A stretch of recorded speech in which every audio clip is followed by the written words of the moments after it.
il nous a prévenus et il nous a donné les armes spirituelles afin que nous tenions ferme contre les ruses de l'ennemi qui rôdent autour de nous, cherchant qui est-ce qui va dévorer. Donc, aujourd'hui, on vient pour vous apporter la suite. Donc, on a déjà parlé de la cuirasse de la justice. On vous a parlé de la ceinture de vérité. Aujourd'hui, on vient vous parler du zèle de l'évangile. Donc, en sachant que, nous, on est sûr, on est convaincu que tout ce qu'on vous a dit, vous avez pu assimiler ça. Vous avez pu rentrer en intimité avec Jésus. Vous avez pu rentrer en communication, en communion, en connexion avec notre puissant, notre Dieu tout-puissant. Et que maintenant, vous êtes prêts pour la suite des vidéos. Parce que si vous êtes rentré en connexion, ça veut dire que vous avez pris le train en marche et que vous êtes déjà revêtu des 2 premières armes. Et aujourd'hui, on vient vous parler des chaussures de l'évangile de paix. Donc, les chaussures de l'évangile de paix. C'est le zèle.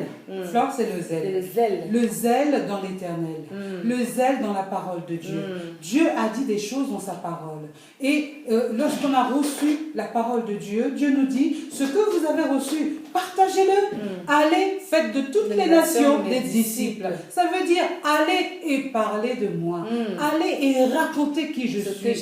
Allez et témoigner de qui je suis. Je suis Dieu, je suis le Créateur, je suis l'architecte. Je suis venu dans ce monde, je vous ai sauvé. Aujourd'hui, je vous ai rendu non coupable. Vous êtes mes enfants, mes fils et mes filles chéries. Je vous aime et je serai continuellement avec vous. C'est ça que Dieu veut. C'est ça que Dieu veut qu'on aille partager cela. Et effectivement, le Seigneur ne nous a pas laissé un esprit de timidité. Et lorsque nous recevons Jésus en nous, l'esprit de Jésus, l'esprit de force, nous et de sagesse. Voilà, nous pousse à aller parler de Dieu, à tous de Jésus. Avec le zèle. Avec le zèle. Le zèle qui donne les ailes. Donc nous devons chausser de bonnes chaussures. Parce que nous avons à faire des kilomètres. Ah, ça c'est sûr. Et ne jamais douter de la force que Dieu a mis en nous. Dieu a mis en nous une force incroyable. Mais pourquoi il a dit, revêtez-vous? Parce qu'il nous faisait confiance et il savait qu'on est capable. En tant qu'enfant de Dieu, il sait que vous êtes mes enfants, vous avez reçu ma puissance, vous avez reçu ma force, vous avez reçu l'autorité, vous avez reçu le courage, la puissance. Allez-y, levez-vous et soyez mes témoins. La timidité n'est pas de Dieu. Non, le doute n'est pas de Dieu. Le doute n'est pas de Dieu. On peut pas aller en guerre en doutant. Devant une situation, lorsque vous rencontrez quelqu'un, vous avez envie de lui parler de Dieu, mais il y a quelque chose qui vous retient. On dirait la peur, on dirait le doute. Vous ne savez pas la personne qui est à côté de vous, ce dont elle a besoin d'entendre. C'est-à-dire, ouvrez seulement votre bouche, Dieu a dit, et je remplirai votre bouche. Nous, on a juste à faire le pas. Avant de partir, demandez au Seigneur, oh Seigneur, j'ai envie de toucher quelqu'un aujourd'hui, j'ai envie de parler de toi à quelqu'un. Et le Seigneur va occasionner, le Seigneur va trouver une porte, va nous ouvrir une porte pour que nous puissions parler de Dieu à quelqu'un. Et il mettra les paroles dans la bouche. Il dit, ouvre les paroles, comme il a fait ouvre la bouche, pardon. Comme il a dit à Moïse. Moïse lui a dit, mais je ne peux pas parler, je bégaye et tout. Il a dit, va me chercher ton frère et moi, je remplirai sa bouche de paroles. Il n'a qu'une seule chose à faire, c'est de parler. C'est ce que le Seigneur nous demande de faire, de parler, d'être des témoins de ce qu'il a fait dans nos vies, d'être des témoins de ce qu'il a fait dans la vie de nos enfants, d'être les témoins de ce qu'il fait dans la vie de notre mari, de notre famille. Soyez mes témoins, annoncez les bonnes choses, c'est ça. C'est ça qui attire, c'est ça qui attire les gens à l'amour de Christ, parce que c'est là qu'on reconnaît l'amour de Christ. Même... Excuse-moi de te couper. Tout le monde peut témoigner. Tout le monde peut témoigner de la grâce de Dieu. Parce que Dieu fait grâce à tout le monde. C'est-à-dire qu'aujourd'hui, si on accepte Christ, si on dit, voilà, moi je laisse ce monde de péché, je laisse ma façon vaine de me conduire. Aujourd'hui, je décide de marcher, d'accepter Christ dans ma vie. Christ déjà a fait grâce. Ce que toi tu as fait, tu vas le témoigner. En disant, écoutez, moi je vivais une vie de saleté, une vie de désordre, une vie perdue, une vie de débauche, une vie incroyable. Mais lorsque j'ai accepté Christ dans ma vie, voilà ce que Christ a fait. Et pourtant, Vous parlez comme ça à quelqu'un, la personne, elle vous regarde, elle dit, oh là là, si toi tu as vécu ça, et la personne, elle voit en vous un changement, et ça, vous donnez envie à l'autre. Hein, Flore? Tu donnes envie à l'autre, mais l'autre a envie de chercher ça. Mais il y a une autre chose, quand tu as donné ta vie à Christ, et que tu es revêtu de la puissance de Christ, tu es revêtu de son notion. Même ta peau change, même ton aspect change. Tout change. Même tu deviens une jolie créature. Une lumière. Tu deviens une lumière, tu es agréable à voir, tu éclaires tout ce que... Tu éclaires tous les endroits où tu te trouves, même ta façon de parler, tu n'es qu'adoration. Et du coup, ça donne envie aux gens de te ressembler. Parce que tu deviens une créature, mais tellement belle. Tu donnes envie aux gens de ressembler à Christ. Parce qu'il a dit, soyez mes imitateurs. Le Seigneur, il était doux, il était amour. Quand il trouvait quelqu'un qui avait le péché, il ne jugeait pas. Hein. Il n'avait jamais jugé que toi, tu as fait ci, tu as fait ça. Jamais. Il te prend tel que tu es, il t'accepte et il te dit, va et ne pêche plus. Il te délivre et il te dit, va et ne pêche plus avec amour. Et après l'éclat, et tout le monde voit. Ton changement. À gauche, à droite, le changement. On était boiteux, on n'est plus boiteux. On est aveugle, on voit les choses. Tout le monde voit le changement dans nos vies. Et c'est tellement agréable d'être des témoins dans ce sens-là. Des témoins de Christ. Flore, moi j'aimerais quand même te dire quelque chose. Vas-y. Témoigner de Christ, c'est une très forte responsabilité. Ah oui, ça c'est clair. C'est pour ça qu'on est en plein combat. Hein. C'est pour ça qu'on parle du combat. C'est un combat, témoigner de Christ. Mais quand tu sais qui tu es, c'est-à-dire que l'ennemi viendra te tromper. L'ennemi viendra te rappeler qui tu es. Mais toi, devant l'ennemi, tu lui diras, j'ai été justifié. C'est du passé. Mon passé est passé. Je suis une nouvelle créature. Les choses anciennes sont passées. Et voici, je suis devenue une nouvelle créature. Je suis devenue une nouvelle créature belle. Je veux briller pour le Seigneur. Je veux briller pour lui. Donc, n'écoutons pas les mensonges de l'ennemi qui vient nous culpabiliser, qui vient nous parler de notre passé. Le passé est passé. Aujourd'hui, si nous décidons de suivre Jésus-Christ, alors il faut s'armer. Il faut s'armer de toutes les armes pour résister contre le malin, parce qu'il viendra nous raconter plein de choses pour nous dire, mais toi tu étais comme ça, toi tu étais comme il viendra nous accuser. Et on va lui demander de changer de temps de conjugaison. Et oui. Parce que le temps de conjugaison a changé, maintenant nous sommes au présent. Voilà. C'est comme la Bible te dit. Vous êtes la lumière du monde. Amen. Et vous êtes le sel de la terre. Ah là là. Donc, c'est deux choses différentes. La lumière du monde, on n'a pas besoin d'être proche des hommes. Quand on passe, on éclaire. Voilà. Tout ce qui est autour. Et le sel maintenant vient saler, c'est le témoignage. Mais c'est le témoignage. Le témoignage maintenant, c'est le sel. Oui. C'est-à-dire que la lumière, elle est là, elle est claire. Quand on passe, tout le monde voit que ça, c'est un enfant de Dieu. Cette femme-ci, elle a changé. Rien qu'à nous voir passer, c'est ça la lumière. Voilà. Et le sel maintenant vient parce qu'on est proche des hommes, on est sur la terre. C'est bien écrit, le sel de la terre. Oui. Et le sel vient pour donner une saveur par notre témoignage. Par notre témoignage. Par notre témoignage, par notre façon d'être, par notre façon de faire, par l'amour que nous donnons à nos prochains, par la façon dont nous acceptons les gens, par la façon dont nous réglons les situations, par la façon dont nous œuvrons dans la vie. C'est ça qui fait la différence entre ceux qui sont chrétiens et ceux qui ne sont pas chrétiens. Amen. Donc n'oubliez pas, vous êtes la lumière du monde et vous êtes le sel de la terre. Le sel de la terre, vous devez avoir une saveur, vous devez donner envie aux gens de vous approcher, envie aux gens de vous écouter, donner envie aux gens de vous regarder, de vous voir faire. C'est ce que le Seigneur nous demande. Oui, c'est ça même. C'est ça. Nous avons à témoigner de Dieu. Parce que Christ est mort sur la croix. Dans l'Apocalypse, c'est écrit, ils ont vaincu grâce au sang de l'agneau et aussi grâce à leur témoignage. Qui l'a vaincu grâce au sang? C'est le sang de Jésus qui est mort, qui a coulé.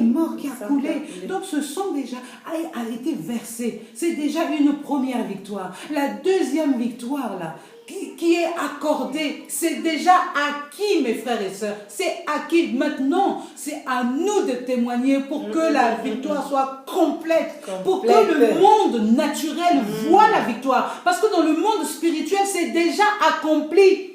Nous devons faire descendre cette victoire sur la terre. Tant que nous n'allons pas témoigner de la grâce de Dieu, de la gloire de Dieu dans le monde, il va manquer quelque chose. C'est pour cela, mes frères et sœurs, nous avons reçu gratuitement. Dieu nous a donné gratuitement. Donnons aussi gratuitement le témoignage de nos vies. Le témoignage de nos vies est l'arme qui fera que Satan va s'éloigner de nous. Il va s'éloigner de nous très loin. Parce que lorsque je viendrai dire Jésus m'a transformé, je suis une nouvelle créature en Christ et que je vais m'arrêter là, je vais tenir ferme dans ce que je dis et dans ce que je crois, ma foi va pas chanceler. Ma foi va pas chanceler. Je vais rester ferme en Christ. Alléluia. Et donc, du coup, quand c'est comme ça, qu'est-ce qu'on va faire? Qu'est-ce qu'on peut faire pour avoir le zèle de l'évangile?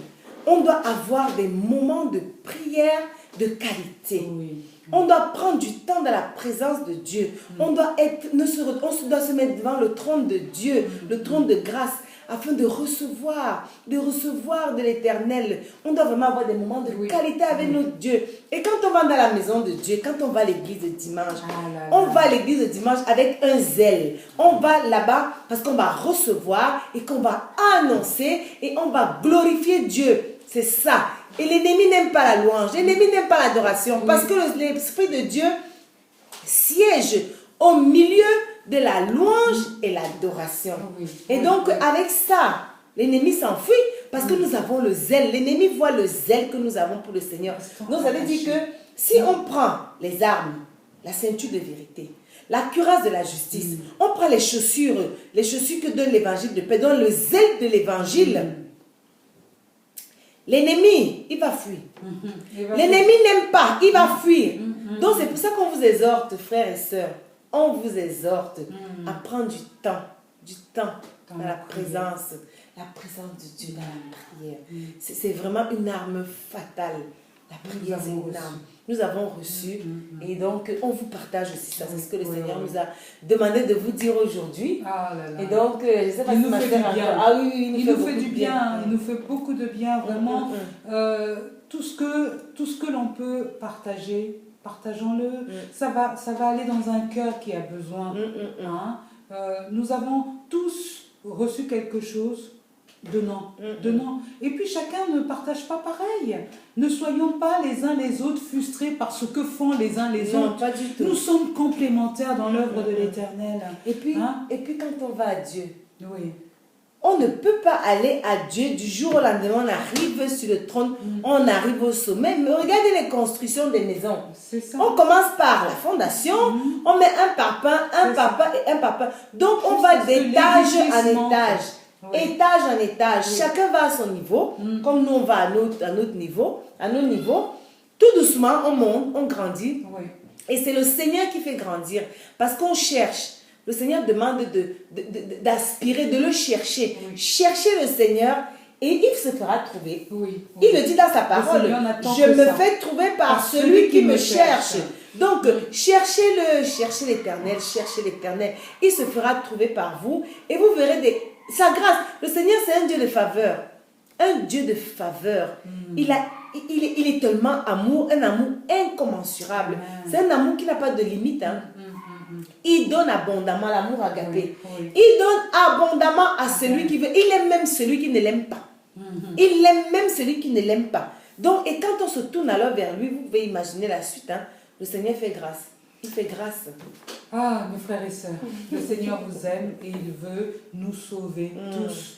Il ne veut pas qu'il y en ait un qui périsse. Le désir. Oui, le désir du Père, c'est tous nous sauver. C'est tous nous sauver. C'est tous nous ramener avec lui dans son royaume. Et le royaume se prépare ici sur terre. Mais je crois que le royaume n'est pas encore venu. Mais il attend. Je crois que c'est pour ça qu'il ne revient pas. Il attend. Il ne revient pas parce qu'il a tellement le maximum tout le de monde. gens. Exact.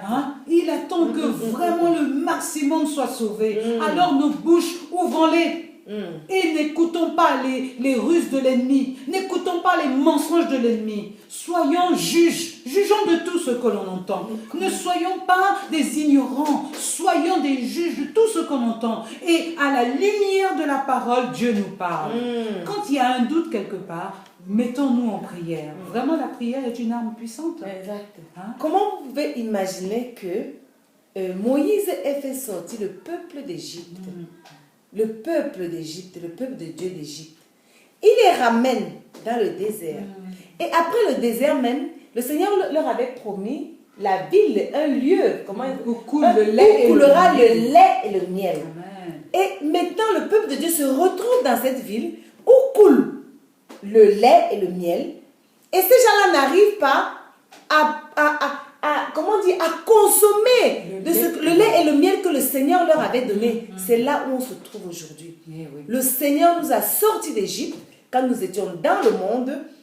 On a traversé le désert et on est aujourd'hui à Canaan. Mes frères, mes sœurs, nous sommes à Canaan. Donc, il faut profiter. Prenez les bénédictions que le Seigneur nous donne à Canaan. Prenons-les. Approprions-nous de ce que le Seigneur nous donne. Et puis, c'est à nous. Ce n'est pas aux autres, c'est à nous. Il nous l'a donné. Il dit, je vous ai promis, c'est une promesse, c'est notre terre. Nous devons nous revêtir de ça. Oui, c'est toujours ça. La possession. Nous sommes nous-mêmes la source. C'est ça. Nous devons nous lever pour prendre les choses de Dieu. Ce qu'on nous a donné. C'est-à-dire qu'on demande des bénédictions et Dieu dit, elles sont là. Déjà. Les bénédictions sont déjà là. Vous êtes en train de pleurer, mais vous avez déjà les bénédictions. Elles sont là. Prenez-les, saisissez-les. Je vous les ai données. Oh my God. My God. Ah Seigneur. Waouh. Donc, mes frères, on ne peut pas aller plus loin. On a encore beaucoup de choses à vous dire. Oui. Et donc, qu'est-ce qu'on leur dit? On vous dit la prochaine fois, on dira encore d'autres choses que le Seigneur révélera, parce qu'il révèle toutes les choses. Et nous allons parler du bouclier de la foi. Oh là là. Une arme aussi puissante. Une arme aussi puissante. Oh oui. Donc, nous vous promettons de vous parler la prochaine fois du bouclier de foi. Et puis donc, on vous bénit abondamment. Amen. Et on vous demande bien de rester connecté. Et de mettre en pratique la parole de Dieu. Comme Jacques le dit, mettez en pratique ce que vous recevez. Et vous verrez les miracles de Dieu, vous verrez la gloire de Dieu dans vos vies. En tout cas, on est ensemble parce que ce que nous sommes en train de vous dire, nous-mêmes, vraiment, nous travaillons dessus. Tous les jours. Nous travaillons dessus parce que nous ne sommes pas meilleurs que d'autres. C'est par grâce. Dieu fait grâce. Alors, soyez aussi dans la grâce, remplis de la grâce de Dieu, parce qu'il ne fait acception de personne. Voilà, nous sommes tous ses enfants et nous sommes tous dans le même bateau. Bateau. Le bateau, c'est le monde et nous devons rester fermes et victorieux en Christ. En sachant que nous sommes dans le monde, mais nous ne faisons pas partie du monde. Alléluia. C'est ça.